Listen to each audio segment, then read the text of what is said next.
To first to go to click on the run command and click on service.msc, then press the OK button. Then you will find the services, and in here you find the Windows services which are operating in your system.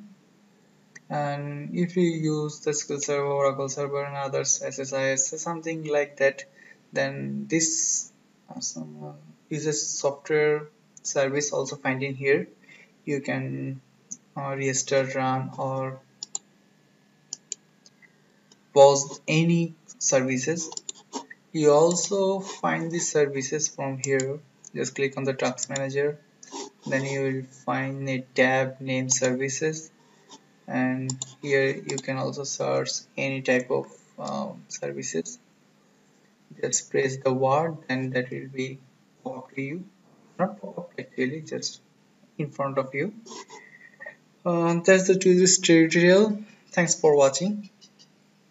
Allah Hafiz.